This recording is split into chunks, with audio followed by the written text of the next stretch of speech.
Hello everyone, ಎಲ್ಲರಿಗೂ ಸ್ವಾಗತ ನನ್ನ ಯೂಟ್ಯೂಬ್ ಚಾನಲ್ನಲ್ಲಿ. ಈ ವಿಡಿಯೋನಲ್ಲಿ ನಾನು ನಿಮಗೆ ಗ್ರಾಮ ಪಂಚಾಯಿತಿ ವ್ಯಾಪ್ತಿನಲ್ಲಿ ಈ ಸ್ವತ್ತು ಡಿಜಿಟಲ್ ಖಾತಾ ಕೊಡ್ತೀವಿ ಅಂತ ಹೇಳಿದ್ರು. ಸೊ ಕರ್ನಾಟಕ ರಾಜ್ಯ ಪತ್ರ ಅಂದ್ರೆ ಗೆಜೆಟ್ ನೋಟಿಫಿಕೇಶನ್ ಕೂಡ ಈಗ ಜಾರಿ ಮಾಡಿದ್ದಾರೆ. ಸೊ ಕರ್ನಾಟಕ ರಾಜ್ಯ ಪತ್ರ ವೆಬ್ಸೈಟ್ ಮುಖಾಂತರ ನೀವು ಹೋಗ್ಬಿಟ್ಟು ಇದು PDF ನಲ್ಲಿ ಇದು ನೋಟಿಫಿಕೇಶನ್ ಡೌನ್ಲೋಡ್ ಮಾಡ್ಕೋಬಹುದು. ಈ PDF ನಲ್ಲಿ ಅಥವಾ ಈ ನೋಟಿಫಿಕೇಶನ್ ಅಲ್ಲಿ ಡೀಟೇಲ್ ಆಗಿ ಎಲ್ಲ ಇನ್ಫಾರ್ಮೇಶನ್ ಕೊಟ್ಟಿದ್ದಾರೆ ಅಥವಾ ಎಕ್ಸ್ಪ್ಲೇನ್ ಮಾಡಿದ್ದಾರೆ.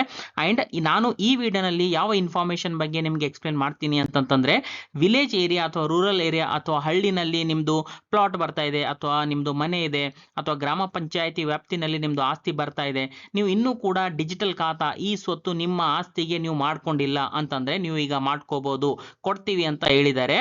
ಸೊ ಈ ಸ್ವತ್ತು ಅಥವಾ ಡಿಜಿಟಲ್ ಖಾತಾ ಕೊಡ್ತೀವಿ ಅಂತ ಹೇಳಿದ್ದಾರೆ. ಆದ್ರೆ 11A ಖಾತಾ ಅಂತ ಇರುತ್ತೆ ಅಥವಾ ಇನ್ನೊಂದು 11B ಖಾತಾ ಅಂತ ಇರುತ್ತೆ. ಓಕೆ, ಸೊ ಈಗ ನಿಮ್ಗೆ ಒಂದು ಪ್ರಶ್ನೆ ಇರಬಹುದು, ನಿಮ್ಮ ಆಸ್ತಿಗೆ 11A ಖಾತಾ ಬರುತ್ತೆ ಅಥವಾ 11B ಖಾತಾ ಬರುತ್ತೆ. ಸೊ ನಾನು ಈ ವಿಡಿಯೋನಲ್ಲಿ ನಿಮಗೆ 11A ಖಾತಾ ಯಾವ ಆಸ್ತಿಗಳಿಗೆ ಬರುತ್ತೆ ಅಥವಾ 11A ಖಾತಾ ಬೇಕು ಅಂತಂದ್ರೆ ಯಾವ ಯಾವ ಡಾಕ್ಯುಮೆಂಟ್ಸ್ ನೀವು ಕೊಡಬೇಕಾಗುತ್ತೆ, ಸೊ ಇದ್ರ ಬಗ್ಗೆ ನಾನು ಡೀಟೇಲ್ ಆಗಿ ಈ ವಿಡಿಯೋನಲ್ಲಿ ಎಕ್ಸ್ಪ್ಲೇನ್ ಮಾಡ್ತಾ ಇದ್ದೀನಿ. 11B ಏನಿದೆಯಲ್ಲ ಅದು ನಾನು ನೆಕ್ಸ್ಟ್ ಸಪ್ರೇಟ್ ವಿಡಿಯೋ ಮಾಡಿ ನಿಮಗೆ ಎಕ್ಸ್ಪ್ಲೇನ್ ಮಾಡ್ತೀನಿ. ಈ ವಿಡಿಯೋನಲ್ಲಿ ಓನ್ಲಿ 11A ಖಾತಾ ಯಾವ ಆಸ್ತಿಗಳಿಗೆ ಬರುತ್ತೆ ಅಂಡ್ ನೀವು ಯಾವ ಡಾಕ್ಯುಮೆಂಟ್ಸ್ ಕೊಡಬೇಕಾಗುತ್ತೆ 11A ಖಾತಾ ನಿಮಗೆ ಬೇಕು ಅಂತ ಅಂದ್ರೆ. ಓಕೆ, ಸೊ ಅರ್ಥ ಆಯ್ತು ಅಂತ ಅನ್ಕೋತೀನಿ. ಸೊ ನೋಡಿ, ಈ ರೀತಿ ಎಲ್ಲ ಡೀಟೇಲ್ ಆಗಿ ನಾನು ನಿಮಗೆ ಎಕ್ಸ್ಪ್ಲೇನ್ ಮಾಡ್ತೀನಿ 11A ಖಾತಾ ಯಾವ ಡಾಕ್ಯುಮೆಂಟ್ಸಿಗೆ ಯಾವ ಆಸ್ತಿಗೆ ಯಾವ ಡಾಕ್ಯುಮೆಂಟ್ಸ್ ಬೇಕಾಗುತ್ತೆ ಅಂತ. ರೈಟ್, ಸೊ ಅದಕ್ಕಿಂತ ಮುಂಚೆ ಏನಾದರೂ ಆನ್ಲೈನ್ ಸರ್ವಿಸ್ ಅಥವಾ ಕನ್ಸಲ್ಟೇಷನ್ ಬೇಕು ಅಂತಂದ್ರೆ ವಾಟ್ಸ್ಆಪ್ ನಂಬರ್ ಇದೆ ನಂದು. ಸೊ ವಾಟ್ಸ್ಆಪ್ ನಲ್ಲಿ ನೀವು ನನಗೆ ಮೆಸೇಜ್ ಕಳಿಸಬಹುದು. ಅಂಡ್ ಅದಕ್ಕಿಂತ ಮುಂಚೆ ಏನಾದರೂ ನಿಮಗೆ ವಿಡಿಯೋ ಇಷ್ಟ ಆದರೆ ವಿಡಿಯೋನ ಲೈಕ್ ಮಾಡಿ ಅಂಡ್ ಚಾನಲ್ಗೆ ಸಬ್ಸ್ಕ್ರೈಬ್ ಮಾಡ್ಕೊಳ್ಳಿ. ಸೊ ಈಗ ನೋಡಿ ಸ್ಟಾರ್ಟ್ ಮಾಡ್ತೀನಿ. ಸೊ ನೋಡಿ, ಮೊದಲನೇ ಆಸ್ತಿ ಅಥವಾ ಮೊದಲನೇ ತರ ಆಸ್ತಿ ಯಾವ ರೀತಿ ಆಸ್ತಿ ಇದ್ರೆ 11A ಖಾತಾ ನಿಮಗೆ ಸಿಗುತ್ತೆ ಅಂತಂದ್ರೆ ಗ್ರಾಮ ಠಾಣಾ ಏರಿಯಾ ಅಂತ ಇರುತ್ತೆ. ಅಂತಂದ್ರೆ ಈಗ ಇದು ಒಂದು ಹಳ್ಳಿ ಇದೆ ಅಂತ ಅನ್ಕೊಳ್ಳಿ. ರೈಟ್, ಹಳ್ಳಿ ಅಂತಂದ್ರೆ ಈಗ ಅಕ್ಕಪಕ್ಕದಲ್ಲಿ ಹೊಲ ಅಥವಾ ಅಗ್ರಿಕಲ್ಚರ್ ಲ್ಯಾಂಡ್ ಕೂಡ ಇರುತ್ತೆ, ಅದು ಅಲ್ಲ. ರೈಟ್, ಅಂದ್ರೆ ಮೇನ್ ಊರ್ ಏನಿರುತ್ತೆ ಅಲ್ಲ. ರೈಟ್, ಸೊ ಅದು ಮೇನ್ ಏನ್ ಹಳ್ಳಿ ಇದೆ, ತುಂಬಾ ವರ್ಷದಿಂದ ಅಲ್ಲಿ ಮನೆಗಳು ಪ್ಲಾಟ್ ಎಲ್ಲ ಇರುತ್ತೆ. ರೈಟ್, ಸೊ ಆ ಮೇನ್ ಹಳ್ಳಿ ಅಥವಾ ಅದರದೇ ಮೇನ್ ಗ್ರಾಮ ಠಾಣಾ ಅಂತ ಕರಿತೀವಿ. ಆ ಗ್ರಾಮ ಠಾಣೆಗೆ ಯಾವುದೇ ರೀತಿಯಾದ ಸರ್ವೆ ನಂಬರ್ ಇರಲ್ಲ. ಈಗ ಅಕ್ಕಪಕ್ಕದಲ್ಲಿ ಹೊಲ ಇರುತ್ತೆ, ಅಗ್ರಿಕಲ್ಚರ್ ಲ್ಯಾಂಡ್ ಇರುತ್ತೆ, ಸೊ ಹಾಗಿದ್ರೆ ಅದಕ್ಕೆ ಒಂದು ಸರ್ವೆ ನಂಬರ್ ಇರುತ್ತೆ ಅಥವಾ ಪಾಣಿ ಕೂಡ ಇರುತ್ತೆ. ಆದ್ರೆ ಈ ಗ್ರಾಮ ಠಾಣಾ ಏನ್ ಏರಿಯಾ ಇರುತ್ತೆ ಅದಕ್ಕೆ ಸರ್ವೆ ನಂಬರ್ ಇರಂಗಿಲ್ಲ. ಓಕೆ, ಸೊ ಆ ರೀತಿ ನಿಮ್ದು ಗ್ರಾಮ ಠಾಣಾ ಏರಿಯಾ ಒಳಗಡೆ ಬರ್ತಾ ಇದೆ ನಿಮ್ಮ ಆಸ್ತಿ, ನಿಮ್ದು ಪ್ಲಾಟ್ ಇರ್ಬೋದು, ಮನೆ ಇರ್ಬೋದು ಅಂತಂತಂದ್ರೆ ಆವಾಗ ನೀವು ಯಾವ್ದು ಡಾಕ್ಯುಮೆಂಟ್ಸ್ ತಗೋಬೇಕಾಗತ್ತೆ. ಅವಾಗ ನಿಮಗೆ 11A ಖಾತಾನೆ ಕೊಡ್ತಾರೆ, ಬಟ್ ಡಾಕ್ಯುಮೆಂಟ್ಸ್ ಯಾವುವು ಅಂತ ನಿಮ್ಗೆ ಗೊತ್ತಿಲ್ಲ. ರೈಟ್, ಸೊ ನಾನು ನಿಮ್ಗೆ ಎಕ್ಸ್ಪ್ಲೇನ್ ಮಾಡ್ತೀನಿ ನೋಡಿ. ಸೊ ಗ್ರಾಮ ಠಾಣಾ ಏರಿಯಾ ಒಳಗಡೆ, ಸೊ ನೋಡಿ, ಫಸ್ಟ್ ದಿಶಾಂಕದಿಂದ ಒಂದು ಮ್ಯಾಪ್ ನಿಮ್ಗೆ ಬೇಕಾಗಿರುತ್ತೆ ಅಥವಾ ದಿಶಾಂಕ ಇಲ್ಲ ಅಂತಂತಂದ್ರೆ ತಹಸೀಲ್ದಾರ್ದಿಂದ ಒಂದು ಅಪ್ರೂವ್ಡ್ ಮ್ಯಾಪ್ ಕೂಡ ನಿಮಗೆ ಬೇಕಾಗಿರುತ್ತೆ. ರೈಟ್, ಗ್ರಾಮ ಠಾಣಾ ನಕ್ಷೆ ಅಂತ ಕರಿತೀವಿ. ಸೊ ಇದು ಕಂಪಲ್ಸರಿ ಡಾಕ್ಯುಮೆಂಟ್ ಅಂತ ಹೇಳಿದ್ದಾರೆ. ಸೊ ಇದು ಒಂದು ನೆನ್ಪಿಟ್ಕೊಳ್ಳಿ. ನೆಕ್ಸ್ಟ್ ಆನ್ಲೈನ್ EC ಅಂತ ಹೇಳಿದ್ದಾರೆ ಫಾರ್ಮ್ 15 ನಲ್ಲಿ. ರೈಟ್, ಫಾರ್ಮ್ 15 ಅಂತ ಅಂತೀವಿ ಆನ್ಲೈನ್ EC, ಅದು ಕೂಡ ಆಪ್ಷನಲ್ ಅಂತ ಹೇಳಿದ್ದಾರೆ. ಸೊ ಇದು ನೀವು ಬೇಕಂತಂದ್ರೆ ಸಬ್ಮಿಟ್ ಮಾಡ್ಬೋದು, ಇಲ್ಲ ಅಂತಂದ್ರೆ ಬಿಡ್ಬೋದು, ಇದು ಆಪ್ಷನಲ್ ಅಂತ ಹೇಳಿದ್ದಾರೆ. ಆದ್ರೆ ಇಲ್ಲಿ ನೋಂದಣಿ ಪತ್ರ, ಈಗ ಸೇಲ್ ಡೀಡ್ ಇರ್ಬೋದು, gift deed, release deed, partition deed, exchange deed, ಅಮಲ್ಗಮೇಷನ್, settlement, will, ಯಾವುದಾದ್ರೂ ಒಂದು ನೋಂದಣಿ ಪತ್ರ ಇದು ಕಂಪಲ್ಸರಿ, ಅಥವಾ ಕೋರ್ಟ್ ಆರ್ಡರ್ ಕೂಡ ಇರಬಹುದು. ರೈಟ್, ಇದು ಕೋರ್ಟ್ ಆರ್ಡರ್ ಕೂಡ ಇರಬಹುದು. ಸೊ ಈ ರೀತಿ ಯಾವುದಾದ್ರೂ ಒಂದು ಡಾಕ್ಯುಮೆಂಟ್, ನೋಂದಣಿ ಪತ್ರ ಅಥವಾ ಕೋರ್ಟ್ ಆರ್ಡರ್ ಕಂಪಲ್ಸರಿ ಅಂತ ಹೇಳಿದ್ದಾರೆ. ಸೊ ಇದು ಕಂಪಲ್ಸರಿ ಕೊಡ್ಲೇಬೇಕಾಗತ್ತೆ. ಸೊ ಈ ರೀತಿ ಒಂದು ಮ್ಯಾಪ್ ಬೇಕು ದಿಶಾಂಕದಿಂದ, ಅಥವಾ ತಹಸೀಲ್ದಾರ್ ಅಪ್ರೂವ್ಡ್ ಮ್ಯಾಪ್ ಬೇಕು, ಅಥವಾ ಇವು ನೋಂದಣಿ ಪತ್ರ ಅಥವಾ ಕೋರ್ಟ್ ಆರ್ಡರ್. ಸೊ ಇವು ಎರಡು ಕಂಪಲ್ಸರಿ ಅಂತ ಹೇಳಿದ್ದಾರೆ. ಆಪ್ಷನಲ್ ಅಲ್ಲಿ ಇದು ಆನ್ಲೈನ್ EC, ಸೊ ಇದು ಆಪ್ಷನಲ್ ಇದೆ, ನೀವು ಬೇಕಂತಂದ್ರೆ ಬಿಡ್ಬೋದು. ಸೊ ಇದು ಗ್ರಾಮ ಠಾಣಾ ಆಯ್ತು. ಈಗ ನೆಕ್ಸ್ಟ್ ಸೆಕೆಂಡ್ ವಸತಿ ಯೋಜನೆ, ಹೌಸಿಂಗ್ ಸ್ಕೀಮ್ಸ್ ಅಂತ ಇರುತ್ತೆ ಅಲ್ಲ. ಸೊ ವಸತಿ ಯೋಜನೆಯಲ್ಲಿ ಫಸ್ಟ್ ಇಲ್ಲಿ ಸರ್ಕಾರದಿಂದ ಒಂದು ಹಕ್ಕು ಪತ್ರ ನಿಮ್ಮ ಹತ್ರ ಇರಬಹುದು, ಅಥವಾ ಸ್ವಾಧೀನ ಪತ್ರ, ಪೊಸೆಷನ್ ಡೀಡ್ ಅಂತ ಅಂತೀವಿ, ಅಥವಾ ನಿಗಮ ಮಂಜೂರಾತಿ ಪತ್ರ, ಕಾರ್ಪೊರೇಷನ್ ಸ್ಯಾಂಕ್ಷನ್ ಲೆಟರ್ ಅಂತ ಅನ್ಬೋದು. ಸೊ ಈ ರೀತಿ ಲಾಸ್ಟ್ನೇದು ಮಂಡಳಿಯ ಮಂಜೂರಾತಿ ಪತ್ರ, ಯಾವ್ದಾದ್ರು ಬೋರ್ಡ್ ದಿಂದ ನಿಮ್ಗೆ ಸ್ಯಾಂಕ್ಷನ್ ಲೆಟರ್ ಅಥವಾ ಈ ರೀತಿ. ಸೊ ಬೇಸಿಕಲಿ ಒಂದು ಪತ್ರ, ಒಂದು ಸರ್ಟಿಫಿಕೇಟ್, ಒಂದು ಹಕ್ಕು ಪತ್ರ ಈ ರೀತಿ ನಿಮ್ಗೆ ಇರಬೇಕು ನಿಮ್ಮ ಆಸ್ತಿಗೆ. ಸೊ ಇದು ಏನು ಕಂಪಲ್ಸರಿ, ಯಾವ್ದಾದ್ರು ಒಂದ್ ಇರಬೇಕು. ಓಕೆ, ಸೊ ಅದು ಸರ್ಕಾರದಿಂದ ಹಕ್ಕು ಪತ್ರ ಇರಬಹುದು, ಸ್ವಾಧೀನ ಪತ್ರ ಇರಬಹುದು, ನಿಗಮ ಮಂಜೂರಾತಿ ಪತ್ರ ಇರಬಹುದು, ಮಂಡಳಿಯ ಮಂಜೂರಾತಿ ಪತ್ರ ಇರಬಹುದು. ಸೊ ಯಾವ್ದಾದ್ರು ಒಂದು ಕಂಪಲ್ಸರಿ ಡಾಕ್ಯುಮೆಂಟ್ ಅಂತ ಹೇಳಿದ್ದಾರೆ. ಆಪ್ಷನಲ್ ಅಲ್ಲಿ ನೋಂದಣಿ ಪತ್ರ ಅಥವಾ ಕೋರ್ಟ್ ಆರ್ಡರ್ ಅಂತ ಹೇಳಿದ್ದಾರೆ. ಅಂಡ್ ಆನ್ಲೈನ್ EC ಕೂಡ ಆಪ್ಷನಲ್ ಅಂತ ಹೇಳಿದ್ದಾರೆ. ಸೊ ಬೇಕಂತಂದ್ರೆ ಬಿಡ್ಬೋದು. ಸೊ ಈ ರೀತಿ ಇದು ಎಲ್ಲ ಡೀಟೇಲ್ ಡೀಟೇಲ್ ಇಲ್ಲಿ ವಸತಿ ಯೋಜನೆಗೆ ಇವು ಡಾಕ್ಯುಮೆಂಟ್ಸ್ ಈ ರೀತಿ ಕೊಟ್ಟಿದ್ದಾರೆ, ಅವಾಗ ಮಾತ್ರ ನಿಮಗೆ 11A ಖಾತಾ ಸಿಗುತ್ತೆ. ಸೊ ಈಗ ಮೂರನೇ ಬಂದ್ಬಿಟ್ಟು ನಗರಾಭಿವೃದ್ಧಿ ಮತ್ತು ನಗರ ಯೋಜನೆಗೆ ಅನುಮೋದನೆ, ಅಂದ್ರೆ urban development and town planning approved ಇದೆ ನಿಮ್ಮ ಆಸ್ತಿ. ಸೊ ಅವಾಗ ನಿಮಗೆ 11A ಖಾತಾ ಕೊಡ್ತಾರೆ. ಬಟ್ ಡಾಕ್ಯುಮೆಂಟ್ಸ್ ನೋಡಿ ಯಾವ್ಯಾವ ಕೊಡಬೇಕಾಗುತ್ತೆ. ಫಸ್ಟ್ DC ಕನ್ವರ್ಷನ್ ಅಥವಾ ಭೂ ಪರಿವರ್ತನೆ ಆದೇಶ ಅಂತ ಅಂತೀವಿ, ಲ್ಯಾಂಡ್ ಕನ್ವರ್ಷನ್ ಅಂತನೂ ಅಂತೀವಿ. Next layout approval order copy ಕೂಡ ಕೊಡಬೇಕಾಗುತ್ತೆ, ಅಂಡ್ ಲೇಔಟ್ ಮ್ಯಾಪ್ ಕೂಡ ಕೊಡಬೇಕಾಗುತ್ತೆ. ಸೊ ಇವು 3 ಡಾಕ್ಯುಮೆಂಟ್ಸ್ ಕಂಪಲ್ಸರಿ ಡಾಕ್ಯುಮೆಂಟ್ ಅಂತ ಹೇಳಿದ್ದಾರೆ. ರೈಟ್. ಆಪ್ಷನಲ್ ನಲ್ಲಿ ಸ್ವಾಧೀನ ಪತ್ರ ಇರ್ಬೋದು, ನಿವೇಶನ ಹಂಚಿಕೆ ಪತ್ರ ಇರ್ಬೋದು, ಆನ್ಲೈನ್ EC ಇರ್ಬೋದು. ಸೊ ಇದು ಆಪ್ಷನಲ್ ಇದೆ, ಬಟ್ ಕಂಪಲ್ಸರಿಯಾಗಿ ನೀವು 3 ಡಾಕ್ಯುಮೆಂಟ್ಸ್ ಕೊಡಲೇಬೇಕಾಗತ್ತೆ. ರೈಟ್. ನೆಕ್ಸ್ಟ್ 4ನೇ ಬಂದ್ಬಿಟ್ಟು ಈಗ 2014 ನವೆಂಬರ್ 11th ನವೆಂಬರ್ 2014 ಕಿಂತ ಮೊದಲು ಮಂಡಳ ಪಂಚಾಯಿತಿಯಿಂದ ಅಪ್ರೂವ್ಡ್ ಆಗಿದೆ ನಿಮ್ದು ಪ್ರಾಪರ್ಟಿ. ಆ ರೀತಿ ಇದ್ರೆ ನೀವು ಯಾವ ಡಾಕ್ಯುಮೆಂಟ್ಸ್ ಕೊಡಬೇಕು ನೋಡಿ. 11th ನವೆಂಬರ್ 2014 ಕಿಂತ ಮೊದಲು ಮಂಡಳ ಪಂಚಾಯಿತಿ ಅಂತ ಅಪ್ರೂವಲ್ ನಿಮಗೆ ಸಿಕ್ಕಿದೆ ನಿಮ್ಮ ಆಸ್ತಿಗೆ ಅಂತಂದ್ರೆ DC ಕನ್ವರ್ಷನ್ ಅಥವಾ ಲ್ಯಾಂಡ್ ಕನ್ವರ್ಷನ್ ಅಂತೀವಲ್ಲ ಅದು.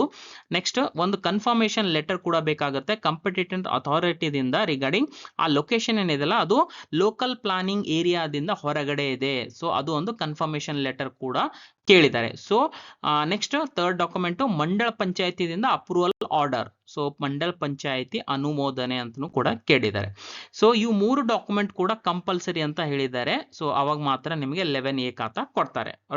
ಆಪ್ಷನಲ್ ಅಲ್ಲಿ ನೋಂದಣಿ ಪತ್ರ, ಕೋರ್ಟ್ ಆರ್ಡರ್ ಇರ್ಬೋದು, ಅಂಡ್ ಆನ್ಲೈನ್ EC ಕೂಡ ಆಪ್ಷನಲ್ ಅಂತ ಹೇಳಿದ್ದಾರೆ. ಸೊ ಇದು 4ನೇ ಒಂದು ರೀತಿಯ ಆಸ್ತಿ ಅಂತ ಅನ್ಬೋದು. ಈಗ 5th ಅಂತಂದ್ರೆ ನೋಡಿ 16th ನವೆಂಬರ್ 1992 ಅದಕ್ಕಿಂತ ಮೊದಲು ಮಂಡಳ ಪಂಚಾಯತಿಯಿಂದ ನಿಮಗೆ ಅಪ್ರೂವಲ್ ಸಿಕ್ಕಿದೆ. ಸೊ ಅವಾಗ again DC conversion, layout map compulsory ಹೇಳಿದ್ದಾರೆ. ಆಪ್ಷನಲ್ ಅಲ್ಲಿ ನೋಂದಣಿ ಪತ್ರ, court order, online EC. So ಇದು ಆಪ್ಷನಲ್. ರೈಟ್. ಸೊ ಈ ರೀತಿ ಇದು ಯಾವುದು 16th ನವೆಂಬರ್ 1992 ಕಿಂತ ಮೊದಲು ಮಂಡಳ ಪಂಚಾಯತಿಯಿಂದ ಅಪ್ರೂವಲ್ ಆಗಿದೆ. So 6th type of property ಯಾವುದು ಅಂತಂದ್ರೆ ಮಂಡಳ ಪಂಚಾಯತಿಗಿಂತ ಮೊದಲು ನೋಟಿಫೈಡ್ ಏರಿಯಾ ಕಮಿಟಿ ಅಂತ ಇತ್ತು. ಸೊ ಅದರದಿಂದ ನಿಮಗೆ ಅಪ್ರೂವಲ್ ಆ ರೀತಿ ಒಂದು ನಿಮಗೆ ಒಂದು ಪ್ರಾಪರ್ಟಿ ನಿಮ್ಮ ಆಸ್ತಿ ನೋಟಿಫೈಡ್ ಏರಿಯಾ ಕಮಿಟಿದಿಂದ ಒಂದು ನಿಮಗೆ ಒಂದು ಅನುಮೋದನೆ ಸಿಕ್ಕಿದೆ ಅಂತಂತಂದ್ರೆ ಅದು ಕೂಡ ಇಲ್ಲಿ ಕನ್ಸಿಡರ್ ಮಾಡಿದ್ದಾರೆ. ಸೊ ಕಂಪಲ್ಸರಿ ಡಾಕ್ಯುಮೆಂಟ್ ಬಂದ್ಬಿಟ್ಟು ಜಮಾಬಂದಿ ರಿಜಿಸ್ಟರ್ ಅಂತ ಅಥವಾ ಮೊಟೇಶನ್ ರಿಜಿಸ್ಟರ್ ಅಂತ ಅನ್ಬೋದು, ಅದು ಕಂಪಲ್ಸರಿ ಡಾಕ್ಯುಮೆಂಟ್. ಆಪ್ಷನಲ್ ನಲ್ಲಿ ಆನ್ಲೈನ್ EC ಇರ್ಬೋದು ಅಥವಾ ಬೇರೆ ಯಾವ್ದಾದ್ರು ಎನಿ ಅದರ್ ಡಾಕ್ಯುಮೆಂಟ್ ಅಂತ ಹೇಳಿದ್ದಾರೆ, ಅದು ಆಪ್ಷನಲ್ ಅಂತ ಹೇಳಿದ್ದಾರೆ. ರೈಟ್. ಸೊ ಇದು ನೆನ್ಪಿಟ್ಕೊಳ್ಳಿ, ಮಂಡಳ ಪಂಚಾಯತಿಗಿಂತ ಮೊದಲು ನೋಟಿಫೈಡ್ ಏರಿಯಾ ಕಮಿಟಿ ಅನುಮೋದನೆ, ನೋಟಿಫೈಡ್ ಏರಿಯಾ ಕಮಿಟಿ ಅದರದಿಂದ ನಿಮಗೆ ಅನುಮೋದನೆ ಸಿಕ್ಕಿದೆ ಮಂಡಳ ಪಂಚಾಯತಿಗಿಂತ ಮೊದಲಿಂದ ಪೀರಿಯಡ್ ನಲ್ಲಿ. ರೈಟ್. ಸೊ ಈ ರೀತಿ ಡಾಕ್ಯುಮೆಂಟ್ಸ್ ಇಲ್ಲಿ ಮೆನ್ಷನ್ ಮಾಡಿದ್ದಾರೆ. ಈಗ 7ನೇ ಟೈಪ್ ಆಫ್ ಪ್ರಾಪರ್ಟಿ ಯಾವುದು ಅಂತಂದ್ರೆ ಇಲ್ಲಿ ನೋಡಿ KIADB ಅಥವಾ KSSIDC. ಸೊ ಇದರ ಅರ್ಥ ಏನು ಅಂತಂದ್ರೆ ನೋಡಿ Karnataka industrial area development board ಇರ್ಬೋದು ಅಥವಾ Karnataka state small industries development corporation limited. So ಈ ರೀತಿ ನಿಮ್ದು ಈ ರೀತಿ ಬೋರ್ಡ್ಸ್ ದಿಂದ ನಿಮಗೆ ಒಂದು ಪ್ರಾಪರ್ಟಿ ಬರ್ತಾ ಇದೆ ಅಂತಂತಂದ್ರೆ ಸೊ ಡಾಕ್ಯುಮೆಂಟ್ಸ್ ಬಂದ್ಬಿಟ್ಟು ಭೂ ಸ್ವಾಧೀನ ಪತ್ರ ಅಥವಾ ಲ್ಯಾಂಡ್ ಪೊಸೆಷನ್ ಸರ್ಟಿಫಿಕೇಟ್ನು ಅಂತೀವಿ. ಸೊ ಇದು ಕಂಪಲ್ಸರಿ ಡಾಕ್ಯುಮೆಂಟ್ ಅಂತ ಹೇಳಿದ್ದಾರೆ. ಅದು ಯಾರ್ದಿಂದ KIADB ಅಥವಾ KSSIDC. ಸೊ ಅವ್ರದಿಂದ ಲ್ಯಾಂಡ್ ಪೊಸೆಷನ್ ಸರ್ಟಿಫಿಕೇಟ್, ಭೂ ಸ್ವಾಧೀನ ಪತ್ರ ನಿಮ್ಮ ಹತ್ರ ಇರಲೇಬೇಕು. And industrial area map, industrial plot map, industrial plot distribution certificate, ಇವು 3 ಕೂಡ ಕಂಪಲ್ಸರಿ ಡಾಕ್ಯುಮೆಂಟ್ ಅಂತ ಹೇಳಿದ್ದಾರೆ. ಸೊ ಇದು ಕೂಡ ಕೊಡಲೇಬೇಕಾಗತ್ತೆ. ಓಕೆ. ಸೊ ಈ ರೀತಿ ಇವೆರಡು ಡಾಕ್ಯುಮೆಂಟ್ ಕಂಪಲ್ಸರಿ ಆಯಿತು. ನೆಕ್ಸ್ಟ್ ಆಪ್ಷನಲ್ ನಲ್ಲಿ ಇಂಡಸ್ಟ್ರಿಯಲ್ ಲೈಸೆನ್ಸ್ ಇರ್ಬೋದು, ಪರ್ಮನೆಂಟ್ ರಿಜಿಸ್ಟ್ರೇಷನ್ ಇರ್ಬೋದು, ಲೆಟರ್ ಆಫ್ ಇನ್ಕಾರ್ಪೊರೇಷನ್ ಇರ್ಬೋದು ಅಥವಾ ನೋಂದಣಿ ಪತ್ರ, ಆನ್ಲೈನ್ EC ಇದು ಕೂಡ ಆಪ್ಷನಲ್ ಅಂತ ಹೇಳಿದ್ದಾರೆ. ಬಟ್ ಕಂಪಲ್ಸರಿ ಆಗಿ ಇವೆರಡು ಬೇಕು, ಆಪ್ಷನಲ್ ಅಲ್ಲಿ ಇವು ಇಟ್ಟಿದ್ದಾರೆ. ಸೊ ಇದು 7th ಟೈಪ್ ಆಫ್ ಪ್ರಾಪರ್ಟಿ ಅಂತ ಅನ್ಬೋದು. Next 8th type of property ಅಂತಂದ್ರೆ ನೋಡಿ 16th ನವೆಂಬರ್ 1992 ದಿಂದ 14th ಜೂನ್ 2013 ಅಲ್ಲಿ ಈ ಪೀರಿಯಡ್ ನಲ್ಲಿ ಗ್ರಾಮ ಪಂಚಾಯಿತಿ ಅನುಮತಿ ಪತ್ರ ಅಥವಾ ಅನುಮೋದಿತ ಕಟ್ಟಡ ನಕ್ಷೆಯ ಕಟ್ಟಡ ನಿರ್ಮಿತ ಭೂ ಪರಿವರ್ತಿತ ಆಸ್ತಿ. ಸೊ ಬೇಸಿಕಲಿ ಗ್ರಾಮ panchayat approved building plan, building permission ಈ ರೀತಿ ಕೇಳಿದ್ದಾರೆ. ಯಾವುದು ಪೀರಿಯಡ್ 16th ನವೆಂಬರ್ 1992 ದಿಂದ 14th June 2013 ಈ ಡ್ಯೂರೇಷನ್, ಈ ಪೀರಿಯಡ್ ಒಳಗಡೆ ಗ್ರಾಮ ಪಂಚಾಯತಿದಿಂದ ಅಪ್ರೂವ್ಡ್ ಆಗಿದೆ ನಿಮ್ಮದು ಬಿಲ್ಡಿಂಗ್ ಪ್ಲಾನು, ಬಿಲ್ಡಿಂಗ್ ಪರ್ಮಿಷನ್ ಇದ್ದರೆ. ಸೊ ಡಿ ಸಿ ಕನ್ವರ್ಷನ್ ಅಂತ ಕೇಳಿದ್ದಾರೆ. Building plan approval, building plan approved, ಅದೇನು ಮ್ಯಾಪ್ ಇರುತ್ತೆ ನಿಮ್ಮದು ಮನೆ ನಕ್ಷೆ, ಬಿಲ್ಡಿಂಗ್ ಪರ್ಮಿಷನ್ ತೊಗೊಂಡಿದ್ದು, ಬಿಲ್ಡಿಂಗ್ ಪ್ಲಾನ್ ತೊಗೊಂಡಿದ್ದು. ಸೊ ಇವೆರಡು ಡಾಕ್ಯುಮೆಂಟು ಕಂಪಲ್ಸರಿ ಅಂತ ಹೇಳಿದ್ದಾರೆ. ಆ್ಯಂಡ್ ಆಪ್ಷನಲಲ್ಲಿ ನೋಂದಣಿ ಪತ್ರ, ಕೋರ್ಟ್ ಆರ್ಡರ್ ಅಥವಾ ಆನ್ಲೈನ್ ಇಸಿ, ಇದು ಆಪ್ಷನಲ್ ಇದೆ, ನೀವು ಬೇಕಂತಂದರೆ ಬಿಡ್ಬೋದು. ಬಟ್ ಕಂಪಲ್ಸರಿಯಾಗಿ ಇವೆರಡು ಡಾಕ್ಯುಮೆಂಟ್ ಕೇಳಿದ್ದಾರೆ. ಓಕೆ, ಸೊ ಇದು 16th November 1992 ದಿಂದ 14th June 2013 ಈ ಡ್ಯೂರೇಷನಲ್ಲಿ. Okay, so 9th type of property ಯಾವುದು ಅಂತಂದರೆ ನೋಡಿ, ಇದು ರೆವೆನ್ಯೂ ಡಿಪಾರ್ಟ್ಮೆಂಟ್, ಕರ್ನಾಟಕ ಭೂ ಕಂದಾಯ ಕಾಯ್ದೆ ಅಂತಂದರೆ ಇದು 1964 ಏನು ರೆವೆನ್ಯೂ ಆ್ಯಕ್ಟ್ ಇದೆ ಅಲ್ಲ, ಸೊ ಅದರ ಸೆಕ್ಷನ್ನಲ್ಲಿ ಯಾವ ಸೆಕ್ಷನ್ ಅಂತಂದರೆ 94C, 94CC ಆ್ಯಂಡ್ 94. ಸೊ ಇದ್ರ ಪ್ರಕಾರ ನಿಮ್ಮ ಆಸ್ತಿಗೆ ರೆವೆನ್ಯೂ ಡಿಪಾರ್ಟ್ಮೆಂಟ್ದಿಂದ ನಿಮ್ಮ ಆಸ್ತಿಗೆ ನಿಮ್ಮದು ರೆವೆನ್ಯೂ ಡಿಪಾರ್ಟ್ಮೆಂಟ್ದಿಂದ ಈ ರೀತಿ ನಿಮ್ಮ ಆಸ್ತಿ ಬರ್ತಾ ಇದೆ ಈ ಸೆಕ್ಷನ್ ಒಳಗಡೆ, ಅವ್ರದಿಂದ ನಿಮಗೆ ಇದು ಆಸ್ತಿ ಸಿಕ್ಕಿದೆ ಅಂತಂತಂದರೆ ಯಾವ ಯಾವ ಡಾಕ್ಯುಮೆಂಟ್ಸ್ ನೀವು ಕೊಡಬೇಕಾಗುತ್ತೆ. ಸೊ ಇದು ನೀವು ನೆನ್ಪಿಟ್ಕೊಳ್ಳಿ. ಓಕೆ, ಸೊ ಬಂದ್ಬಿಟ್ಟು ನೋಡಿ, ಡಾಕ್ಯುಮೆಂಟ್ಸ್ ಬಂದ್ಬಿಟ್ಟು ಸರ್ಕಾರದಿಂದ ಒಂದು ಹಕ್ಕು ಪತ್ರ ಇರ್ಬೋದು, ಸ್ವಾಧೀನ ಪತ್ರ ಇರ್ಬೋದು, ಮಂಜೂರಾತಿ ಪತ್ರ ಇರ್ಬೋದು. ಸೊ ಯಾವುದಾದ್ರೂ ಒಂದು ನಿಮ್ಮ ಹತ್ರ ಇರಲೇಬೇಕು. ಆ್ಯಂಡ್ ಆನ್ಲೈನ್ ಇಸಿ ಅಂತ ಹೇಳಿದ್ದಾರೆ. ಸೊ ಆನ್ಲೈನ್ ಇಸಿನಲ್ಲಿ ಫಾರ್ಮ್ 15 ಕೂಡ ನಡೆಯುತ್ತೆ, ಫಾರ್ಮ್ 16 ಕೂಡ ನಡೆಯುತ್ತೆ ಅಂತ ಈ ರೀತಿ ಇಲ್ಲಿ ಮೆನ್ಷನ್ ಮಾಡಿದ್ದಾರೆ. ಸೊ ಇವೆರಡು ಡಾಕ್ಯುಮೆಂಟು ಕಂಪಲ್ಸರಿ ಅಂತ ಹೇಳಿದ್ದಾರೆ. ಓಕೆ, ಸೊ ನೆಕ್ಸ್ಟ್ ಆಪ್ಷನಲ್ನಲ್ಲಿ ಅಗೇನ್ ನೋಂದಣಿ ಪತ್ರ, ಕೋರ್ಟ್ ಆರ್ಡರ್ ಆಪ್ಷನಲ್ ಅಂತ ಹೇಳಿದ್ದಾರೆ. ಸೊ ನಿಮ್ಮದು ರೆವೆನ್ಯೂ ಡಿಪಾರ್ಟ್ಮೆಂಟ್, ಕಂದಾಯ ಇಲಾಖೆ ಒಳಗಡೆ ಬರುತ್ತೆ, ಈ ಸೆಕ್ಷನ್ ಒಳಗಡೆ ಬರುತ್ತೆ 1964 ಸೆಕ್ಷನ್ 94C, 94CC, 94. ಸೊ ಈ ರೀತಿ ಕಂಪಲ್ಸರಿ ಡಾಕ್ಯುಮೆಂಟ್ಸು, ಆಪ್ಷನಲ್ ಡಾಕ್ಯುಮೆಂಟ್ಸ್ ನೀವು ನೋಡ್ಕೊಳ್ಳಿ. Okay, so next 10th type of property ಯಾವುದು ಅಂತಂದರೆ ಪುನರ್ವಸತಿ ಯೋಜನೆ ಆಸ್ತಿ, ರಿಹ್ಯಾಬಿಲಿಟೇಷನ್ ಸ್ಕೀಮ್ಸ್ ಅಂತ ಅನ್ಬೋದು. ಸೊ ಸರ್ಕಾರದಿಂದ ಒಂದು ಹಕ್ಕು ಪತ್ರ ಇರಬಹುದು, ಸ್ವಾಧೀನ ಪತ್ರ ಇರಬಹುದು, ಅಂಡ್ ಲೇಔಟ್ ಮ್ಯಾಪ್ ಕಾಪಿ ಕೂಡ ಅಂತ ಹೇಳಿದ್ದಾರೆ. ಸೊ ಇವೆರಡು ಡಾಕ್ಯುಮೆಂಟ್ ಕಂಪಲ್ಸರಿ ಅಂತ ಕೇಳಿದ್ದಾರೆ. ಅಂಡ್ ಆಪ್ಷನಲ್ ನೋಂದಣಿ ಪತ್ರ, ಕೋರ್ಟ್ ಆರ್ಡರ್, ಆನ್ಲೈನ್ ಇಸಿ ಇದು ಆಪ್ಷನಲ್ ಇದೆ. So 11th type of property ಯಾವುದು ಅಂತಂತಂದ್ರೆ ಇಲ್ಲಿ ನೋಡಿ, ನೋಂದಾಯಿತ ಪಾಲುದಾರಿಕ ಪತ್ರದಂತೆ 4D ಅಥವಾ ಹಿಸ್ಸಾ ನಂಬರ್ ಪಡೆಯದ ವೈಯಕ್ತಿಕ ಕುಟುಂಬದ ಆಸ್ತಿ. ಸೊ ಬೇಸಿಕಲಿ ರಿಜಿಸ್ಟರ್ಡ್ ಪಾರ್ಟ್ನರ್ಶಿಪ್ ಅಂತ ಅನ್ಬೋದು, 4D ಮಾಡ್ಕೊಂಡು ಅಥವಾ ಹಿಸ್ಸಾ ನಂಬರ್ ಮುಖಾಂತರ ಇಂಡಿವಿಜುವಲ್ ಫ್ಯಾಮಿಲಿ ಪ್ರಾಪರ್ಟಿ ಅಂತ ನಿಮ್ಮ ಆಸ್ತಿ ಇದೆ. ಅದು ಇಲ್ಲಿ ಬ್ರಾಕೆಟ್ನಲ್ಲಿ ಏನು ಕೊಟ್ಟಿದ್ದಾರೆ ಅಂತಂದರೆ ದಕ್ಷಿಣ ಕನ್ನಡ ಮತ್ತು ಉಡುಪಿ ಜಿಲ್ಲೆ ಅಂತ ಕೊಟ್ಟಿದ್ದಾರೆ. ಸೊ ಮೋಸ್ಟ್ಲಿ ಡಿಸ್ಟಿಕ್ಸ್ನಲ್ಲಿ ಇದು ಅಪ್ಲೈ ಆಗುತ್ತೆ ಅಂತ ಅನ್ಕೋತೀನಿ. ಸೊ ಯಾವ ಡಾಕ್ಯುಮೆಂಟ್ಸ್ ನೋಡಿ, ಕಂಪಲ್ಸರಿ ಆಗಿ ಒಂದು ತಹಸೀಲ್ದಾರ್ದಿಂದ ಒಂದು ಲೆಟರ್ ಆಫ್ ರೆಕಮೆಂಡೇಶನ್ ಬೇಕು, ಅಥವಾ ತಹಸೀಲ್ದಾರರ ಹಿಂಬರಹ ಪತ್ರ ಅಂತ ಕೇಳಿದ್ದಾರೆ, ಅಥವಾ ನಿಮ್ಮದು NA ಆರ್ಡರ್ ಕಾಪಿ ಅಥವಾ DC ಕನ್ವರ್ಷನ್ ಆರ್ಡರ್ ಕಾಪಿ, ಭೂ ಪರಿವರ್ತನಾ ಆದೇಶ. ಸೊ ಯಾವುದಾದ್ರೂ ಒಂದು ಕಂಪಲ್ಸರಿ ಅಂತ ಕೇಳಿದ್ದಾರೆ.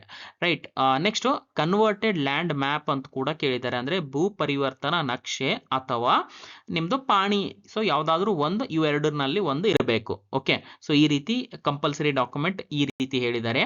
ಆಪ್ಷನಲ್ ನಲ್ಲಿ ನೋಂದಣಿ ಪತ್ರ, court order, online EC. Okay, so next 12th type of property ಯಾವುದು ಅಂತಂದ್ರೆ ಇಲ್ಲಿ ನೋಡಿ, ಈಗ ಸ್ಥಳೀಯ ಯೋಜನಾ ಪ್ರದೇಶದ ಹೊರಭಾಗದಲ್ಲಿರುವ ಗ್ರಾಮ ಪಂಚಾಯತಿ ವಿನ್ಯಾಸ ಅನುಮೋದಿತ ಆಸ್ತಿ. ಸೊ ಬೇಸಿಕಲಿ ಗ್ರಾಮ ಪಂಚಾಯತಿದಿಂದ ಲೇಔಟ್ ಅಪ್ರೂವ್ ಆಗಿದೆ, ನಿಮ್ಮ ಆಸ್ತಿ ಆ ರೀತಿ ಬರ್ತಾ ಇದೆ.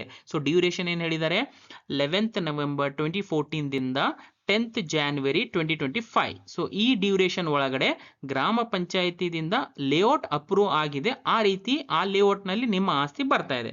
ಸೊ ಯಾವ ಡಾಕ್ಯುಮೆಂಟ್ಸ್ ಕೊಡಬೇಕು, DC ಕನ್ವರ್ಷನ್ ಆರ್ಡರ್ ಕಾಪಿ, ಅಥವಾ NA ಆರ್ಡರ್ ಕಾಪಿ, ಭೂ ಪರಿವರ್ತನೆ ಅಂತ ಅಂತೀವಿ, ಲೇಔಟ್ ಮ್ಯಾಪ್ ಇರುತ್ತೆ, and layout approval order copy. So ಇವು ಮೂರು ಕಂಪಲ್ಸರಿ ಡಾಕ್ಯುಮೆಂಟ್ ಕೊಡಲೇಬೇಕಾಗುತ್ತೆ. ಆ್ಯಂಡ್ ಇಲ್ಲಿ ಲೇಔಟ್ ಅಪ್ರೂವಲ್ ಆರ್ಡರ್ ಕಾಪಿ ಏನಿದೆಲ್ಲ ಅಲ್ಲಿ ಈ ರೀತಿ ಹೇಳಿದ್ದಾರೆ, initial layout approved copy and release of plots order, ಮತ್ತೆ final layout approved copy and release of plots order. So ಈ ರೀತಿ ಲೇಔಟ್ ಅಪ್ರೂವಲ್ ಆರ್ಡರ್ ಕಾಪಿ ಒಳಗಡೆ ಈ ರೀತಿ 2 ಪಾಯಿಂಟ್ ಅನ್ನ ಮೆನ್ಷನ್ ಮಾಡಿದ್ದಾರೆ. ಓಕೆ, ಸೊ ಇವು ಡಾಕ್ಯುಮೆಂಟ್ಸ್ ಕಂಪಲ್ಸರಿ ಅಂತ ಹೇಳಿದ್ದಾರೆ. ಆಪ್ಷನಲ್ ಅಗೇನ್ ನೋಂದಣಿ ಪತ್ರ, court order, online E C and ಒಂದು letter from competent authority regarding area coming under out of local planning area. So ಇದರ ಅರ್ಥ ಏನಂತಂದ್ರೆ ಒಂದು ಅಥಾರಿಟಿದಿಂದ ಒಂದು ಲೆಟರ್ ಆಫ್ ಕನ್ಫರ್ಮೇಶನ್ ಬೇಕು, ಏನಂತಂದ್ರೆ ಇದು ಲೊಕೇಶನ್ ಲೋಕಲ್ ಪ್ಲಾನಿಂಗ್ ಏರಿಯಾದಿಂದ ಹೊರಗಡೆ ಬರ್ತಾ ಇದೆ. ಸೊ ಇದು ಕೂಡ ಆಪ್ಷನಲ್ ಡಾಕ್ಯುಮೆಂಟ್ ಅಂತ ಹೇಳಿದ್ದಾರೆ. ಓಕೆ, ಬಟ್ ಇವು compulsory any order copy, layout order copy, layout map, layout order ನಲ್ಲಿ ಆ ರೀತಿ ಒಂದು 2 ಪಾಯಿಂಟ್ ಕೂಡ ಮೆನ್ಷನ್ ಮಾಡಿದ್ದಾರೆ. ರೈಟ್, ಸೊ ಡ್ಯೂರೇಷನ್ ಕೂಡ ನೀವು ನೋಡಬಹುದು. ಈಗ 13 ಟೈಪ್ ಆಫ್ ಪ್ರಾಪರ್ಟಿ ಯಾವುದು ಅಂತಂದ್ರೆ ಸ್ಟೇಟ್ ಗೌರ್ಮೆಂಟ್, ಸೆಂಟ್ರಲ್ ಗೌರ್ಮೆಂಟ್ ಅಥವಾ ಲೋಕಲ್ ಬಾಡೀಸ್, ದೆನ್ ಪ್ಲಾಟ್ ಇರಬಹುದು, ಮನೆ ಇಲ್ಲ, ಪ್ಲಾಟ್ ಅಥವಾ ಬಿಲ್ಡಿಂಗ್. ಸೊ ಆವು ಬಿಲ್ಡಿಂಗ್ ಇದೆ ಅಂತಂತಂದ್ರೆ ಗೌರ್ಮೆಂಟ್ ನೀವು ಪ್ರಾಪರ್ಟಿ ಅಂತ ಅನ್ಬೋದು ಬೇಸಿಕಲಿ. ಸೊ ಆವಾಗ ಅದರ್ ಡಾಕ್ಯುಮೆಂಟ್ಸ್ ಕಂಪಲ್ಸರಿ ಅಂತ ಹೇಳಿದ್ದಾರೆ. ಏನ್ ಸ್ಪೆಸಿಫಿಕ್ ಆಗಿ ಇಲ್ಲಿ ಹೇಳಿಲ್ಲ. ಗೌರ್ಮೆಂಟ್ ಪ್ರಾಪರ್ಟಿ, ಗೌರ್ಮೆಂಟ್ ಬಿಲ್ಡಿಂಗ್ ಇದ್ರೆ ಯಾವ ಡಾಕ್ಯುಮೆಂಟ್ಸ್ ಕೊಡಬೇಕು ಅಂತ ಕಂಪಲ್ಸರಿ ಅಂತ ಹೇಳಿದ್ದಾರೆ, ಬಟ್ ಯಾವ ಡಾಕ್ಯುಮೆಂಟ್ಸ್ ಅಂತ ಕೊಟ್ಟಿಲ್ಲ, ಅದರ್ ಡಾಕ್ಯುಮೆಂಟ್ಸ್ ಅಂತ ಕೊಟ್ಟಿದ್ದಾರೆ. ಸೊ ಆಪ್ಷನ್ ಅಲ್ಲಿ ಪಾಣಿ ಇರಬಹುದು ಅಥವಾ ಪರಿತಜ್ಞ ಪತ್ರ ಅಂದ್ರೆ ರಿಲಿಂಕ್ವಿಶ್ಮೆಂಟ್ ಡೀಡ್ ಅಂತ ಅಂತೀವಿ, ಇದು ಕೂಡ ಆಪ್ಷನಲ್ ಅಲ್ಲಿ ಅಂತ ಹೇಳಿದ್ದಾರೆ. Right, next 14th type of ಪ್ರಾಪರ್ಟಿಗೆ ಇದು ಕರ್ನಾಟಕ ಲ್ಯಾಂಡ್ ರಿಫಾರ್ಮ್ಸ್ ಆಕ್ಟ್ ಅಂದ್ರೆ ಕರ್ನಾಟಕ ಭೂ ಸುಧಾರಣೆ ಅಧಿನಿಯಮ 1961. So as per section 38A ಆ ಪ್ರಕಾರ ನಿಮ್ದು ಪ್ರಾಪರ್ಟಿ ಅಪ್ರೂವ್ ಇದೆ ಅಂತಂದ್ರೆ, ಮಂಜೂರಾತಿ ಇದೆ ಅಂತಂದ್ರೆ ಒಂದು ಸರ್ಕಾರದಿಂದ ಹಕ್ಕುಪತ್ರ, ಸ್ವಾಧೀನ ಪತ್ರ ಅಥವಾ ಮಂಜೂರಾತಿ ಪತ್ರ ಯಾವ್ದಾದ್ರೂ ಒಂದು ಇರಬೇಕು. ಅದು ಗೌರ್ಮೆಂಟ್ ದಿಂದ ಒಂದು ಹಕ್ಕುಪತ್ರ ಅಂತ ನೀವು ಅನ್ಬೋದು. Okay, next online E C ಅಥವಾ ಆನ್ಲೈನ್ ಇ ಸಿ ಅಂತ ಕೇಳಿದರೆ ಫಾರ್ಮ್ 15 ಅಥವಾ ಫಾರ್ಮ್ 16 ಎರಡೂ ಕೂಡ ನಡೆಯುತ್ತೆ. ಬಟ್ ಯಾವ್ದಾದ್ರೂ ಒಂದು ನಡೆಯುತ್ತೆ ಅಂತ ಹೇಳಿದರೆ, ಯಾವ್ದಾದ್ರೂ ಒಂದು ನಿಮಗೆ ಫಾರ್ಮ್ 15 ಕೂಡ ಕೊಡಿ ಅಥವಾ ಫಾರ್ಮ್ 16 ಯಾವ್ದಾದ್ರೂ ಒಂದು ಆನ್ಲೈನ್ ಇ ಸಿ ಕೊಡಿ. ಸೊ ಈ ರೀತಿ ಒಂದು ಹಕ್ಕುಪತ್ರ, ಒಂದು ಆನ್ಲೈನ್ ಇ ಸಿ ಕಂಪಲ್ಸರಿ ಅಂತ ಹೇಳಿದ್ದಾರೆ. ಓಕೆ, ಆಪ್ಷನಲ್ ಅಲ್ಲಿ ನೋಂದಣಿ ಪತ್ರ ಅಂಡ್ ಕೋರ್ಟ್ ಆರ್ಡರ್ ಇದು ಆಪ್ಷನಲ್ ಅಂತ ಹೇಳಿದ್ದಾರೆ. ರೈಟ್, ಸೊ ಇದು ಯಾವುದು ಅಂತಂದ್ರೆ Karnataka land reforms act 1961 as per section 38A ಅದ್ರ ಪ್ರಕಾರ ನಿಮ್ದು ಪ್ರಾಪರ್ಟಿ ಅಪ್ರೂವ್ ಇದ್ರೆ. So 15th type of property ಯಾವುದು ಅಂತಂದ್ರೆ ಇದು ಕಾರ್ಪೊರೇಷನ್ ಅಥವಾ ಬೋರ್ಡ್ಸ್ ಅಥವಾ ರೆಗ್ಯುಲೇಟರಿ ಅಥಾರಿಟಿ. ಸೊ ಬೇಸಿಕಲಿ ನಿಗಮ, ಮಂಡಳಿ, ನಿಯಮಿತ ಪ್ರಾಧಿಕಾರ, ಅಗೇನ್ ಇದು ಕೂಡ ಗೌರ್ಮೆಂಟ್ ಪ್ರಾಪರ್ಟಿ ಅಂತ ಅನ್ಬೋದು. ಸೊ ಇಲ್ಲಿ ಏನ್ ಹೇಳಿದ್ದಾರೆ ಅಂತಂದ್ರೆ ಭೂ ಸ್ವಾಧೀನ ಪತ್ರ ಅಂದ್ರೆ land possession certificate and other documents ಈ ರೀತಿ ಕಂಪಲ್ಸರಿ ಅಂತ ಹೇಳಿದ್ದಾರೆ. ಅಂಡ್ ಆಪ್ಷನಲ್ ಅಲ್ಲಿ ಲೇಔಟ್ ಮ್ಯಾಪ್ ಕಾಪಿ ಇದು ಆಪ್ಷನಲ್ ನೀವು ಕೊಡಬೇಕು ಅಂತ ಹೇಳಿದ್ದಾರೆ. ಸೊ ಬೇಸಿಕಲಿ ಇದು ಗೌರ್ಮೆಂಟ್ ರಿಲೇಟೆಡ್ ಪ್ರಾಪರ್ಟೀಸ್ಗೆ ಇದು ಅಪ್ಲೈ ಆಗುತ್ತೆ. ಸೊ ಬೇಸಿಕಲಿ ಎಲ್ಲ ಕೂಡ ಡೀಟೇಲ್ ಆಗಿ ಇದು ನೋಟಿಫಿಕೇಶನ್, ಗೆಜೆಟ್ ನೋಟಿಫಿಕೇಶನ್ ಅಲ್ಲಿ PDF ನಲ್ಲಿ ಹೇಳಿದ್ದಾರೆ. ಸೊ ನೀವು ಬೇಕಂತಂದ್ರೆ ಡೀಟೇಲ್ ಆಗಿ ಒಂದ್ಸರ್ತಿ ಈ ವೆಬ್ಸೈಟ್ ನಲ್ಲಿ ಹೋಗ್ಬಿಟ್ಟು ಈ PDF ಅನ್ನು ಡೌನ್ಲೋಡ್ ಮಾಡ್ಕೊಳ್ಳಿ. ಇಲ್ಲಿ ಈ PDF ನಲ್ಲಿ ಅನುಬಂಧ 1 ಅಂತ ಇದೆ ನೋಡಿ. ಓಕೆ, ಅನುಬಂಧ 1. ಸೊ ಇದರಲ್ಲಿ ಎಲ್ಲ ನಾನು ಏನೇನು ಎಕ್ಸ್ಪ್ಲೇನ್ ಮಾಡಿದ್ದೀನಿ ಎಲ್ಲ ಕೂಡ ಸೀರಿಯಲ್ ವೈಸ್ ಎಲ್ಲ ಕೂಡ ಯಾವ್ಯಾವ ಟೈಪ್ ಆಫ್ ಪ್ರಾಪರ್ಟಿಗೆ ಯಾವ ಡಾಕ್ಯುಮೆಂಟ್ಸ್ ನೀವು ಕೊಡಬೇಕಾಗುತ್ತೆ ಅಂತ ಕ್ಲಿಯರ್ಲಿ ಇಲ್ಲಿ ಟೇಬಲ್ ನಲ್ಲಿ ಮೆನ್ಷನ್ ಮಾಡಿದ್ದಾರೆ. ಟೋಟಲ್ 15 ಇದೆ ನೋಡಿ, 15 ಟೈಪ್ಸ್ ಆಫ್ ಪ್ರಾಪರ್ಟೀಸ್. ನಾನು ಕೂಡ ಅದೇ ಎಕ್ಸ್ಪ್ಲೇನ್ ಮಾಡಿದ್ದೀನಿ ನಿಮಗೆ. ಸೊ ಏನಾದರೂ ಆನ್ಲೈನ್ ಸರ್ವಿಸ್ ಅಥವಾ ಕನ್ಸಲ್ಟೇಷನ್ ಬೇಕು ಅಂತಂದ್ರೆ ವಾಟ್ಸ್ಆಪ್ ನಲ್ಲಿ ಮೆಸೇಜ್ ಮಾಡಿ. ಅಂಡ್ ವಿಡಿಯೋ ಇಷ್ಟ ಆದ್ರೆ ವಿಡಿಯೋನ ಲೈಕ್ ಮಾಡಿ, ಕಾಮೆಂಟ್ ಮಾಡಿ ಯಾವ ರೀತಿ ಅನಿಸಿದೆ ಅಂತ. ಅಂಡ್ ವಿಡಿಯೋನ ಲೈಕ್ ಮಾಡಿ, ಶೇರ್ ಮಾಡಿ ನಿಮ್ದು ಫ್ರೆಂಡ್ಸ್ ಜೊತೆ, ಮತ್ತು ಚಾನೆಲ್ಗೆ ಸಬ್ಸ್ಕ್ರೈಬ್ ಮಾಡಿ ಅಂಡ್ ಬೆಲ್ ಐಕಾನ್ ಪ್ರೆಸ್ ಮಾಡಿ. ವಿಡಿಯೋ ಇಲ್ಲಿವರೆಗೂ ನೋಡಿದ್ದಕ್ಕೆ thank you so much. Next ವಿಡಿಯೋನಲ್ಲಿ ಮೀಟ್ ಆಗೋಣ. ಅಲ್ಲಿವರೆಗೂ ಟೇಕ್ ಕೇರ್, ಬಾಯ್.